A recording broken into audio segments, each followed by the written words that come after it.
नमस्कार मित्रांनो, नवीन एका लाईव्ह एज्युकेशन व्हिडिओमध्ये आपलं स्वागत आहे. आणि आजची डेट आहे ती म्हणजे 29 जुलै आणि मार्केट क्लोज झाल्याच्या नंतर मी आज व्हिडिओ बनवतो आहे. कारण का आज लाईट नसल्यामुळे म्हणजे इलेक्ट्रिसिटी प्रॉब्लेम असल्यामुळे म्हणून लाईव्ह रेकॉर्ड केलं नाही व्हिडिओ मी. तर एक छोटी स्कॅल्पिंग म्हणता येईल आजचा ट्रेड म्हटलं तर. या लेवलवरती जेव्हा प्रिव्हियस डे हायच्या खाली मार्केटने क्लोज केलं होतं तेव्हा रिटेल्सवरती एक ट्रेड प्लॅन केला होता मी या लेवलवरती.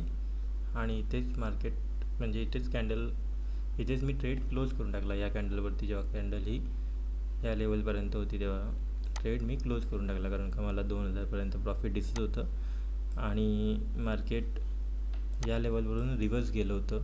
एवढा फॉल केल्याच्यानंतर मार्केटने रिकवर केली होती म्हणून मी इथे ट्रेड एक्झिट केला. ओके, तर आजचं मार्केट पाहिलं तर मार्केट गॅप ओपन होऊन अपसाईड गेलं. अपसाईड जाऊन नंतर डायरेक्ट 2 कॅन्डलमध्येच डाऊन आलं. ओके, तर ही फिब मी ही इम्पॉर्टंट कॅन्डल होती, या कॅन्डलवरती लावली होती.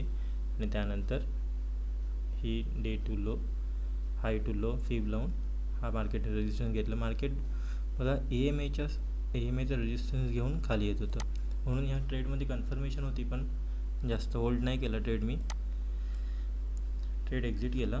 ओके, तर हे बघा आज 2074 रुपयाचं प्रॉफिट झालं आपल्याला. ऑर्डर बुक दाखवतो. एकच सिंगल ट्रेड घेतला होता. 2 वाजून 16 मिनिटांनी आणि 2 वाजून 19 मिनिटांनी ट्रेड एक्झिट केला. 313ला घेतला होता आपण ट्रेड आणि 383ला एक्झिट केला. ठीकठाक प्रॉफिट वाटत होतं म्हणून ट्रेडमधून एक्झिट झालो.